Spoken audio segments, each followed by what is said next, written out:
وقالوا قلوبنا غلف، اور انہوں نے کہا ہے کہ ہمارے دل تو غلافوں کے اندر بند ہیں۔ یہ اس کو ملائیے پہلی آیت جو آج ہم نے پڑھی ہے، افتطمعون ان یؤمنوا لکم، تو اے مسلمانوں کیا تم یہ توقع رکھتے ہو اور چاہتے ہو کہ یہ تمہاری بات مان لیں گے؟ ان کی اس خواہش کے جواب میں جو وہ کہتے تھے وہ یہ قول ہے، وقالوا قلوبنا غلف، ہمارے دل خلافوں میں ہے، میاں تمہاری بات ہم پر اثر نہیں کر سکتی، جاؤ کسی اور سے بات کرو۔ آج بھی آپ کو یہ الفاظ سننے کو مل جائیں گے، قلوبنا غلف، ہمارے دل تو غلافوں میں ہے، بڑے مضبوط ہیں، مستحکم ہیں، تمہاری بات اس میں گھر کر ہی نہیں سکتی۔ بل لعنہم اللہ بکفرہم، یہ ہے تبصرہ۔ جس کو یہ کہہ رہے ہیں کہ ہمارے دل محفوظ ہیں اور غلافوں میں ہیں، حقیقت میں تو ان پر لعنت ہو چکی ہے اللہ کی طرف سے ان کے کفر کی وجہ سے۔ فقلیلا ما یؤمنون، تو واقعتاً کم ہی ہوں گے ان میں سے جو ایمان لائیں گے۔ فلما جاءهم کتاب من اللہ مصدق لما معهم، اب یہاں پر ذکر ہو رہا ہے خود حضور صلی اللہ علیہ وسلم کا، اور جب آ گئی ان کے پاس کتاب اللہ کے پاس ہے، یعنی یہ قرآن، مصدق لما معهم، جو اس کی تصدیق کرتے ہوئے آیا جو ان کے پاس ہے۔ میں اس کی وضاحت کر چکا ہوں، قرآن ایک طرف تصدیق کرتا ہے تورات اور انجیل کی، اور دوسری طرف وہ مصداق بن کر آیا ہے تورات اور انجیل کی پیشن گوئیوں کا۔ وَكَانُوا مِن قَبْلُ يَسْتَفْتِحُونَ عَلَى الَّذِينَ كَفَرُوا، اور ان کا حال یہ تھا کہ وہ آخری کتاب اور آخری نبی کے حوالے اور واسطے سے اللہ تعالیٰ سے فتح کی دعائیں کیا کرتے تھے کافروں کے خلاف۔ ہوتا کیا تھا کہ یہ تین قبیلے مدینے میں آ گئے کہ جو یہودی تھے، بنو قینقاع، بنو نذیر اور بنو قریظہ، اسی میں وہاں رہتے تھے اوس اور خزرج جو یمن سے آئے تھے، اصل عربی قبائل تھے۔ پھر آس پاس کے قبائل بھی تھے، وہ سب کے سب امیین میں سے تھے، ان کے پاس نہ کوئی کتاب، نہ کوئی شریعت، نہ کسی نبوت سے آگاہ۔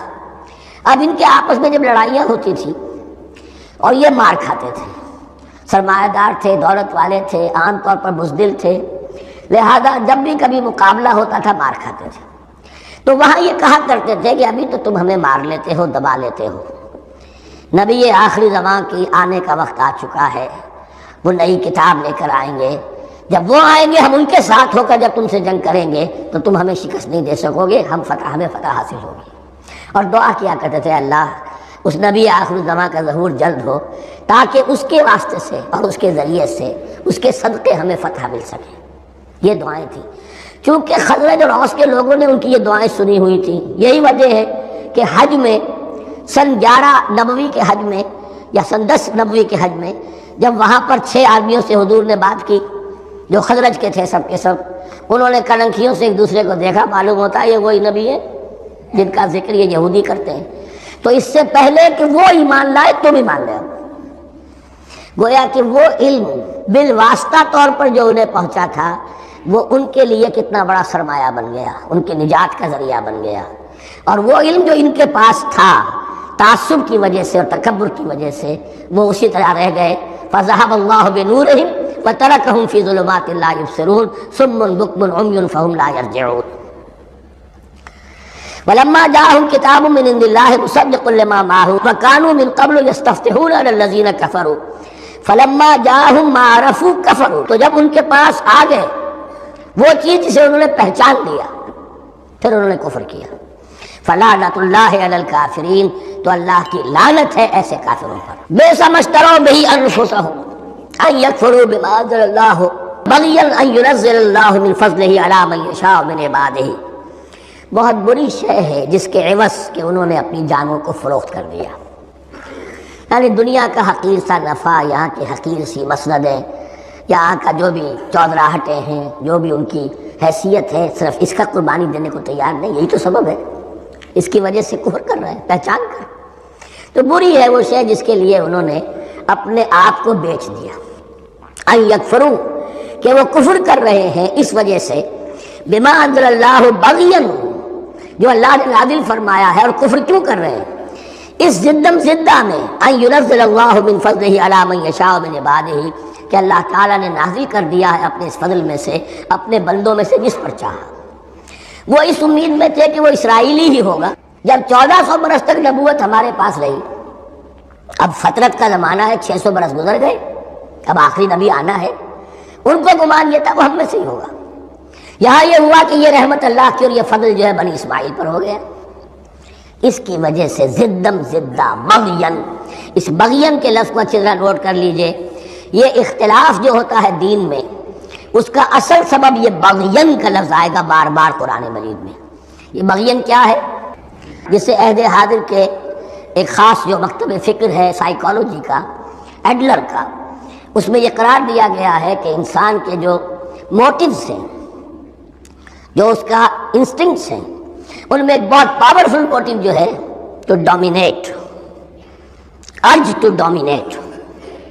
میں اس کی بات کیوں مانوں، یہ کیوں نہ میری مانے، یہ ڈومینیشن۔ تو بغین، بغیہ کے معنی بھی ہے حد سے بڑھنا، تجاوز کرنا۔ تو وہ اپنی حد سے بڑھ کر دوسروں کے اوپر روب گانٹھنے کے لیے یہ سارا انہوں نے کیا، اس وجہ سے کہ بنی اسماعیل کے ایک شخص محمد صلی اللہ علیہ وسلم پر اللہ تعالیٰ نے یہ رحمت نازل فرما دی۔ فباؤوا بغضب علی غضب، تو وہ لوٹے غضب پر غضب لے کر، یعنی تہ بر تہ غضب ہے ان پر اللہ تعالیٰ کا۔ وَلِلْكَافِرِينَ عَذَابٌ مُّهِينٌ، اور ایسے کافروں کے لیے اہانت آمیز، مہین اہانت سے بنا ہے، اہانت آمیز عذاب ہے۔ وَإِذَا قِيلَ لَهُمْ آمِنُوا بِمَا أَنزَلَ اللَّهُ، اور جب ان سے کہا جاتا ایمان لاؤ اس پر جو اللہ نے نازل فرمایا، قَالُوا نُؤْمِنُ بِمَا أُنزِلَ عَلَيْنَا، ہم ایمان رکھتے ہیں اس پر جو ہم پر نازل ہوا۔ وَيَكْفُرُونَ بِمَا وَرَاءَهُ، اور وہ کفر کر رہے ہیں جو اس کے پیچھے ہے۔ انہوں نے انجیل کا کفر کیا، حضرت مسیح کو نہیں مانا۔ انہوں نے محمد کا کفر کیا ہے صلی اللہ علیہ وسلم، اور قرآن کو نہیں مانا۔ وَهُوَ الْحَقُّ مُصَدِّقًا لِمَا مَعَهُمْ، اور وہ کفر کر رہے ہیں حالانکہ وہ حق ہے، سچ ہے، درست ہے، اور تصدیق کرتے ہوئے آیا ہے اس کی جو ان کے پاس ہے۔ قل، اے نبی ان سے کہیے، فَلِمَ تَقْتُلُونَ أَنبِيَاءَ اللَّهِ، یہاں وہ لفظ واضح ہو گیا، تو پھر کیوں تم قتل کرتے رہے ہو اللہ کے نبیوں کو، من قبل، اس سے پہلے۔ ایسے ہی حق پرست ہو، ایسے ہی جو کچھ تم پر نازل کیا گیا اس پر ایمان رکھنے والے ہو، تو تم نے نبیوں کو کیوں قتل کیا؟ تم نے زکریا کو کیوں قتل کیا علیہ الصلوۃ والسلام؟ تم نے یحییٰ کو کیوں قتل کیا علیہ الصلوۃ والسلام؟ تمہارے تو ہاتھ جو ہے نبیوں کے خون سے آلودہ ہے۔ فَلِمَ تَقْتُلُونَ أَنبِيَاءَ اللَّهِ مِن قَبْلِ إِن كُنتُم مُّؤْمِنِينَ، اگر واقعتاً تم ایمان والے ہو۔ وَلَقَدْ جَاءَكُم مُوسَىٰ بِالْبَيِّنَاتِ، تمہارے پاس موسیٰ آئے تھے کھلی تعلیمات لے کر، واضح معجزے لے کر۔ ثُمَّ اتَّخَذْتُمُ الْعِجْلَ مِن بَعْدِهِ، پھر تم نے اس کے بعد اس کی غیر حاضری میں بچڑے کو اپنا معبود بنا لیا۔ وَأَنتُمْ ظَالِمُونَ، اور تم ظالم ہو۔ وَإِذْ أَخَذْنَا مِيثَاقَكُمْ وَرَفَعْنَا فَوْقَكُمُ الطُّورَ، یاد کرو جب کہ ہم نے تم سے عہد لیا تھا اور تمہارے اوپر کوہ طور کو معلق کر دیا تھا۔ خُذُوا مَا آتَيْنَاكُمْ بِقُوَّةٍ، پکڑو اس کو مضبوطی کے ساتھ جو ہم نے تمہیں دیا ہے۔ وَاسْمَعُوا، اور سنو۔ قَالُوا سَمِعْنَا وَعَصَيْنَا، انہوں نے کہا ہم نے سنا اور نافرمانی کی۔ یہ ان کی ایک اور بیماری تھی، الفاظ کو ذرا سا چکر دے کر ایسے پڑھنا کہ مفہوم جو ہے بالکل بدل جائے۔ کوئی اعتراض کرے تو کہے گا کوئی شخص کہ اپنے کانوں کا جا کے میل نکلوائیے، میں نے تو اطعنا کہا تھا، آپ کو عصینا سننے میں آ گیا۔ لیکن وہ اپنے لوگ جو ہوتے تھے ان کے منافقوں کے، اور آپس میں جو ہوتے تھے وہی منافق اس وقت حضرت موسیٰ کے ساتھ کردار تو ایک ہی رہا ہے ہمیشہ سے۔ اس کردار کے لوگ جو ہیں یہ حرکتیں کرتے تھے، اور پھر ان سے سرزنش کی جاتی کہ بھائی ہم نے تو کہا تھا سمعنا واطعنا، آپ کے اپنی سماعت میں کوئی خلل ہوگا۔ قالوا سمعنا وعصینا، ہم نے سنا اور ہم نے رد کیا، نافرمانی کی۔ وَأُشْرِبُوا فِي قُلُوبِهِمُ الْعِجْلَ بِكُفْرِهِمْ، اور ان کے اس کفر کی پاداش میں یا کفران نعمت کی سزا کے طور پر ان کے دلوں میں بچھڑے کی محبت اور تقدس جو ہے وہ پلا دیا گیا۔ قُلْ بِئْسَ مَا يَأْمُرُكُم بِهِ إِيمَانُكُمْ إِن كُنتُم مُّؤْمِنِينَ، کہیے ان سے بری ہیں یہ باتیں، برا ہے وہ جس کا کہ حکم دے رہا ہے تمہیں تمہارا ایمان کے ساتھ یہ حرکتیں۔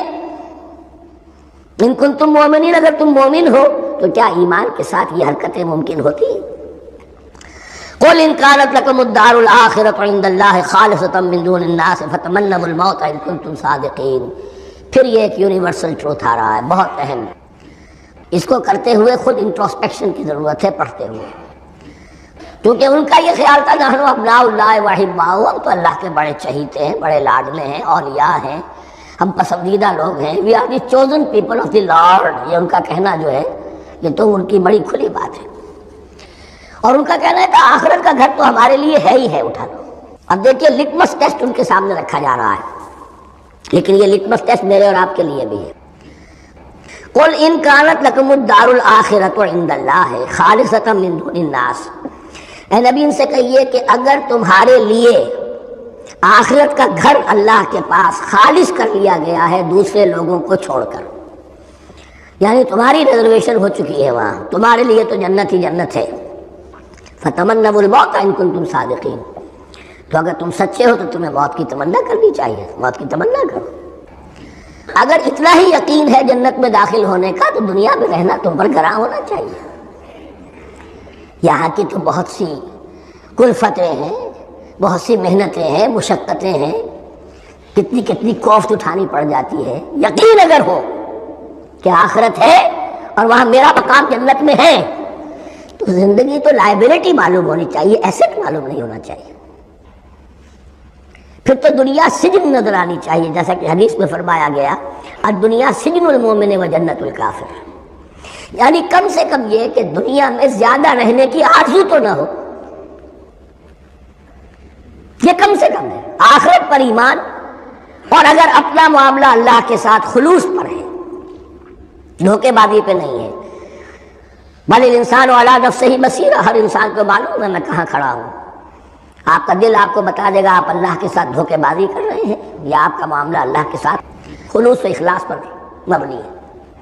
اگر یقین ہے کہ خلوص و اخلاص پر ہے تو پھر تو یہ ہے کہ زندگی ایسٹ نہیں لائبلٹی، اور دنیا باغ نہیں قید خانہ نظر آنا چاہیے، اور اس میں انسان رہتا ہے ایک مجبوراً، اللہ نے بھیجا ہے رہنا ہے، جو اس کی طرف سے ذمہ داریاں عائد کی گئی ہیں وہ ادا کرنی ہے، لیکن یہاں رہنے کی خواہش یہ اگر ہے تو یا تو آخرت پر ایمان نہیں یا اپنا اللہ کے ساتھ معاملہ خلوص اور اخلاص پر مبنی نہیں۔ دس از دی لٹمس ٹیسٹ۔ فتمنوا الموت ان کنتم صادقین ولن یتمنوہ ابدا، اور یہ ہرگز نہیں کریں گے تمنا اس کی موت کی، بما قدمت ایدیہم، بسبب ان کرتوتوں کے جو ان کے ہاتھوں نے آگے بھیجے ہوئے ہیں۔ ہر شخص کو معلوم ہے میں نے کیا کمائی کی ہے، کیا بھیجی ہے۔ واللہ علیم بالظالمین، اور اللہ ان ظالموں سے بخوبی واقف ہے۔ وَلَتَجِدَنَّهُمْ أَحْرَصَ النَّاسِ عَلَىٰ حَيَاةٍ، اور تم انہیں دیکھو گے اس دنیا کی زندگی پر تمام انسانوں سے بڑھ کر حریص ہیں، وَمِنَ الَّذِينَ أَشْرَكُوا، یہاں تک کہ مشرکوں سے زیادہ حریص ہیں۔ اور یہ بات صحیح ہے، اہل ایمان کے ساتھ مقابلہ مشرکین نے کیا، کھل کر میدان میں آ کر کیا، ڈٹ کر کیا، اپنی جانیں اپنے باطل معبودوں کے لیے قربان کی۔ یہودی نہیں لڑ سکے، من ورائے جدر، فصیلوں کے پیچھے سے اور ادھر سے، لیکن سامنے آ کر مقابلہ نہیں کر سکے، اس لیے کہ انہیں جانیں بہت عزیز تھی۔ وَلَتَجِدَنَّهُمْ أَحْرَصَ النَّاسِ عَلَىٰ حَيَاةٍ وَمِنَ الَّذِينَ أَشْرَكُوا، حتیٰ یہ کہ مشرکین سے بھی زیادہ یہ دنیا کی زندگی کے حریص ہیں۔ یود احدہم لو یعمر الف سنہ، ان میں سے ہر ایک کی یہ خواہش ہے کہ کسی طرح اس کی عمر 1000 برس ہو جائے۔ وما ہوا بمزحزحہ من العذاب ان یعمر، اور اگر ان کو معمر کر بھی دیا جائے، طویل زندگی دے بھی دی جائے تو عذاب سے تو چھٹکارا نہیں ملے گا، آخرت تو بالآخر تو آنی ہے۔ واللہ بصیر بما یعملون، اور اللہ دیکھ رہا ہے جو کچھ کہ وہ کر رہے ہیں۔ قل من کان عدوا لجبریل فانہ نزلہ علی قلبک، اب جیسا کہ میں نے عرض کیا کہ ان کا خیال یہ تھا کہ آخری نبوت کا وقت تو قریب ہے، ہوگا وہ کوئی اسرائیلی، ہوگا ہم میں سے۔ معاملہ ہو گیا تلپٹ، اللہ نے ان کی آزمائش اتنی بڑی کر لی کہ جنہیں حقیر سمجھتے تھے، بڑی امیین ہیں، ان پڑھ ہیں، نہ ان کے پاس کتاب، نہ کوئی شریعت، نہ کوئی قانون، نہ کوئی ضابطہ، کچھ بھی نہیں، اللہ نے ان میں سے ایک آدمی کو، ایک شخص کو چن لیا۔ لہذا ان کے لیے اب ان کے اندر دشمنی پیدا ہوئی، کس سے؟ گالیاں دینے لگے حضرت جبرائیل کو، اس نے دشمنی کی ہمارے ساتھ، آ تو رہا تھا پیغام ہم میں سے کسی کے لیے، لے گیا ادھر۔ اور یہ بات آپ کو شاید بڑی عجیب لگے، لیکن یہ کہ شیخ احمد سرہندی رحمۃ اللہ علیہ نے اپنے مکاتیب میں یہ لکھا ہے کہ اہل تشیع کا ایک فرقہ ایسا بھی رہا ہے، میں نہیں جانتا کہ آج بھی ہے یا نہیں ہے، جس کو غرابیہ کہتے تھے۔ غرابیہ، ان کا عقیدہ یہ تھا کہ حضرت محمد صلی اللہ علیہ وسلم اور حضرت علی رضی اللہ تعالیٰ عنہ، ان کی ارواح بالکل ایک دوسرے کے ایسے مشابہ تھیں جیسے ایک کوا دوسرے کوے کے مشابہ ہوتا ہے، غراب کوے کو کہتے ہیں۔ تو جبریل دھوکہ کھا گئے. وہ وہی اللہ نے بھیجی تھی علی کے لیے، لے گئے محمد کے پاس صلی اللہ علیہ وسلم.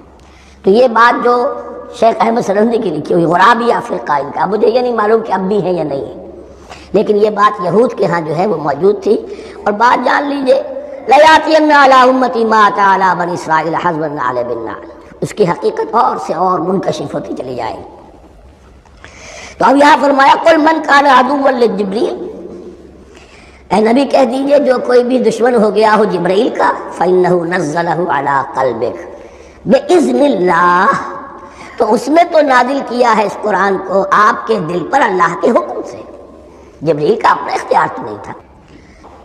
مصدقا لما بین یدیہ، اور یہ تصدیق کرتے ہوئے آیا ہے اس کی جو اس کے سامنے موجود ہے. وہدی وبشریٰ للمؤمنین، اور ہدایت اور بشارت ہے اہل ایمان کے لیے.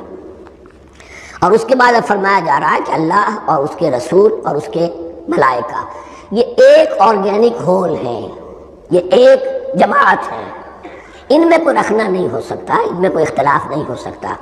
اگر کوئی جبریل کا دشمن ہے تو وہ اللہ کا دشمن ہے، اگر کوئی اللہ کے سچے رسول کا دشمن ہے تو وہ اللہ کا دشمن ہے، جبریل کا بھی دشمن ہے. من کان عدوا للہ وملائکتہ ورسلہ وجبریل ومیکال فإن اللہ عدو للکافرین. تو کان کھول کر سن لو، جو کوئی بھی دشمن ہے اللہ کا اور اس کے فرشتوں کا اور اس کے رسولوں کا اور جبرائیل کا اور میکائیل کا، تو اللہ تعالیٰ کی طرف سے بھی اعلان ہے کہ اللہ ایسے کافروں کا دشمن ہے. وَلَقَدْ أَنزَلْنَا إِلَيْكَ آيَاتٍ بَيِّنَاتٍ، اور اے نبی ہم نے آپ کی طرف نازل کر دی ہے روشن آیات. وَمَا يَكْفُرُ بِهَا إِلَّا الْفَاسِقُونَ، اور انکار نہیں کرتے ان کا مگر وہی کہ جو سرکش. وَمَا يُضِلُّ بِهِ إِلَّا الْفَاسِقِينَ، تیسرے رکوع میں جو سورہ بقرہ کے الفاظ آئے تھے. أَوَكُلَّمَا عَاهَدُوا عَهْدًا نَبَذَهُ فَرِيقٌ مِّنْهُمْ، تو جب بھی کبھی انہوں نے کوئی عہد کیا، اللہ سے میثاق کیا، اللہ کے رسولوں سے کوئی عہد کیا، نبذہ فریق منہم، ان میں سے ایک گروہ نے اس معاہدے کو پھینک دیا اٹھا کر. بل اکثرہم لا یؤمنون، بلکہ ان کی اکثریت جو ہے ایمان سے خالی ہے، جیسا کہ حال آج امت مسلمہ کا ہے. مسلمان ہیں، ایمان حقیقی، ایمان قلبی، یقین والا ایمان وہ کتنوں کو حاصل ہے. ڈھونڈ اب ان کو چراغ رخ زیبا لے کر. وَلَمَّا جَاءَهُمْ رَسُولٌ مِّنْ عِندِ اللَّهِ مُصَدِّقٌ لِّمَا مَعَهُمْ نَبَذَ فَرِيقٌ مِّنَ الَّذِينَ أُوتُوا الْكِتَابَ، پھر وہی بات. اور جب آئے ان کے پاس اللہ کی طرف سے ایک رسول یعنی محمد صلی اللہ علیہ وسلم، مصدق لما معہم، اور تصدیق کرتے ہوئے آئے ہیں اس کی جو ان کے پاس موجود ہے، ان کے ساتھ ہے. نبذ فریق من الذین اوتوا الکتاب کتاب اللہ وراء ظہورہم، ان کی ایک گروہ، ان کی ایک جماعت نے اللہ کی کتاب کو اپنی پیٹھوں کے پیچھے پھینک دیا. کانہم لا یعلمون، گویا کہ وہ جانتے ہی نہیں، انجانے سے وہ کر رہے گئے تھے، ہمیں کچھ پتہ نہیں. ان کے عوام پوچھتے ہوں گے کیا یہ وہی نبی ہے جن کا ذکر تم نے کیا بولے، کوئی یقین سے نہیں کہہ سکتے، کچھ نہیں. ابھی دیکھیں گے تیل دیکھو، تیل کی دھار دیکھو. کانہم لا یعلمون، جیسے انہیں علم نہیں. وَاتَّبَعُوا مَا تَتْلُو الشَّيَاطِينُ عَلَىٰ مُلْكِ سُلَيْمَانَ. اب ایک اور حقیقت نوٹ کیجئے، جب کسی مسلمان امت میں دین کی اصل حقیقت، اصل تعلیمات سے بہت پیدا ہوتا ہے تو رجحان کدھر ہو جاتا ہے؟ جادو، ٹونا، ٹوٹکا، تعویذ، عملیات. قرآن کی عملیات.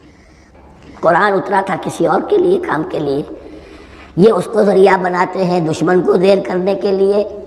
محبوب آپ کے قدموں میں آ کر گرے گا، عمل قرآنی ہے، اتنے 100 روپے کا آپ لے جائیے تو مل جائے گا.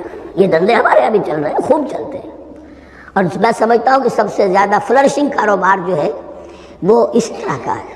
ہینگ لگے نہ پھٹکڑی، نہ آپ کو کوئی اس میں محنت کرنے کی ضرورت ہے، نہ اس کے اندر آپ کو انویسٹ کرنے کی ضرورت ہے، اور کاروبار چلتا ہے.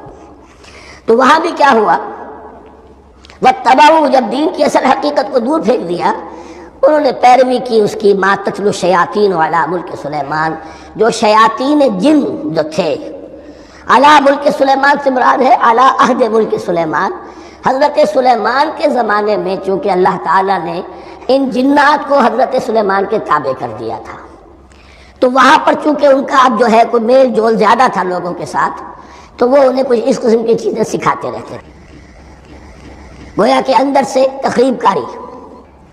وَاتَّبَعُوا مَا تَتْلُو الشَّيَاطِينُ عَلَىٰ مُلْكِ سُلَيْمَانَ وَمَا كَفَرَ سُلَيْمَانُ وَلَٰكِنَّ الشَّيَاطِينَ كَفَرُوا، اور سن لو سلیمان نے کبھی کفر نہیں کیا، بلکہ یہ شیاطین تھے کہ جو کفر کرتے تھے. جادو کفر ہے. لیکن آپ کو نقش سلیمانی آج تک بھی لفظ ملے گا، نقش سلیمانی. آج بھی مسلمان بھی ان چیزوں کو حضرت سلیمان کی طرف منسوب کر رہے ہیں. وہ ظلم اب بھی جاری ہے.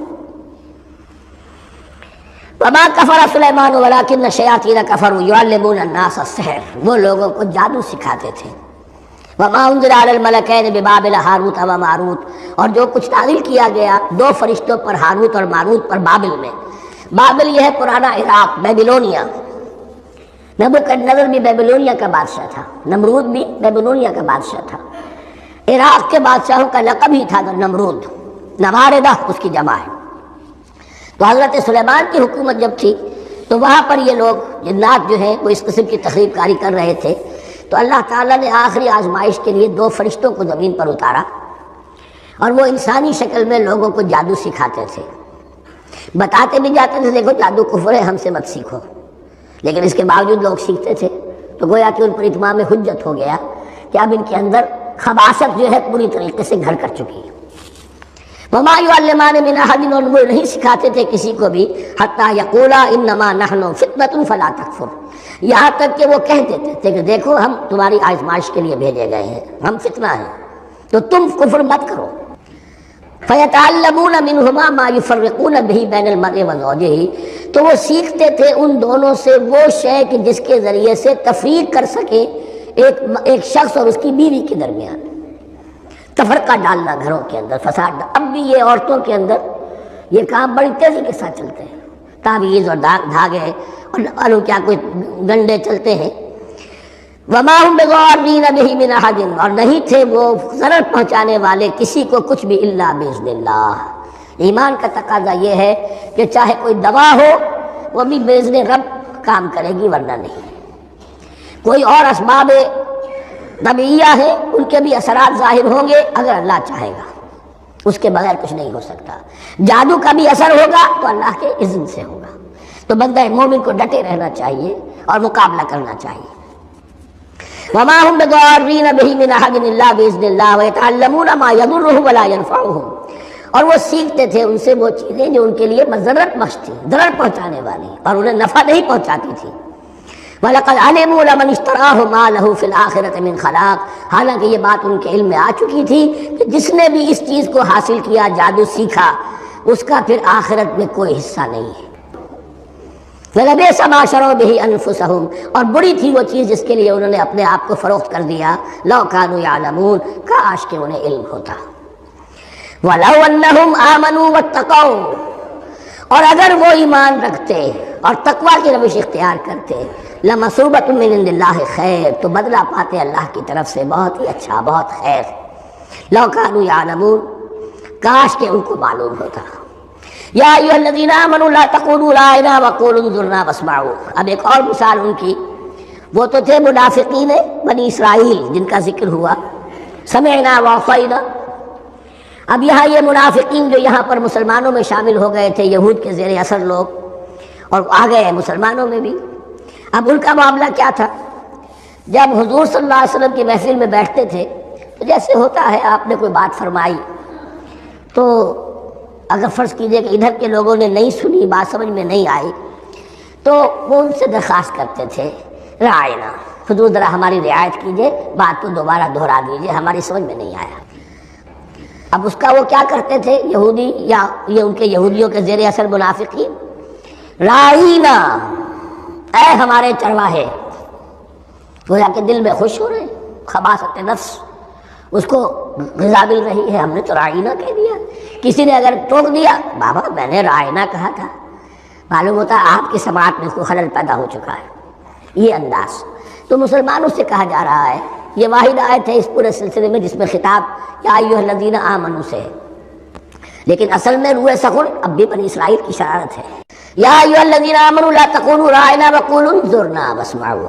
دیکھو تم اس لفظ کو چھوڑ دو، اہل ایمان تم مت کہا کرو رعاینا، تم کہا کرو انظرنا. اے نبی ہماری طرف توجہ فرمائیے یا ہمیں مہلت دیجیے. نظر کے دونوں معنی ہیں، دیکھنا ہمیں دیکھیے، اور انتظار بھی اسی سے بنا ہے، ذرا سی مہلت دیجیے. واسمعوا، اور دوسرے یہ کہ توجہ سے سنا کرو تاکہ دوبارہ پوچھنے کی ضرورت ہی پیش نہ آئے۔ وللکافرین عذاب علیم، اور ان کافروں کے لیے تو دردناک عذاب ہے۔ ما یود الذین کفروا من اہل الکتاب ولا المشرکین ان ینزل علیکم من خیر من ربکم، اور نہیں چاہتے وہ لوگ کہ جنہوں نے کفر کیا ہے اہل کتاب میں سے اور مشرکین میں سے بھی، کہ نازل ہو تم پر کوئی بھی خیر تمہارے رب کی طرف سے۔ یہ اہل کتاب بھی اور مشرکین مکہ بھی یہ جل رہے ہیں حسد میں، حسد کی آگ میں، کہ یہ کلام پاک تمہیں کیوں دے دیا گیا، یہ آخری منصب نبوت کا جو ہے خاتم النبیین، یہ منصب جو ہے یہ انہیں کیوں مل گیا۔ وہ نہیں چاہتے کہ کوئی بھی خیر اللہ کی طرف سے تمہیں ملے۔ واللہ یختص برحمتہ من یشاء، حالانکہ یہ اللہ کا پریروگیٹو ہے، اللہ کا فیصلہ ہے، اللہ خاص کر لیتا ہے اپنی رحمت کے لیے جس کو چاہے، یہ اس کا فیصلہ ہے۔ واللہ ذو الفضل العظیم، اور اللہ تعالیٰ بڑے فضل والا ہے۔ ما ننسخ من آیت او ننسها نأت بخیر منها او مثلها، ہم نہیں منسوخ کرتے کسی بھی آیت کو یا اسے بھلواتے۔ ایک تو ہے ننسخ، منسوخ کر دینا، ایک ہے حافظے سے ہی کسی کے محو کر دینا۔ ما ننسخ من آیت او ننسها نأت بخیر منها، تو ہم اس کی جگہ پر اس سے بہتر لے آتے ہیں، او مثلها یا ویسی ہی لے آتے ہیں۔ الم تعلم ان اللہ علی کل شیء قدیر، کیا تم یہ نہیں جانتے کہ اللہ تعالیٰ ہر چیز پر قدرت رکھتا ہے، اسے ہر شے کا اختیار ہے۔ الم تعلم ان اللہ لہ ملک السماوات والارض، کیا تم نہیں جانتے کہ اللہ کے لیے ہی اختیار مطلق ہے، بادشاہی ہے آسمانوں اور زمین کی۔ وما لکم من دون اللہ من ولی ولا نصیر، اور نہیں ہے تمہارے لیے اللہ کے سوا کوئی بھی نہ ولی اور نہ مددگار۔ بارک اللہ لی ولکم فی القرآن العظیم ونفعنی وإیاکم بالآیات۔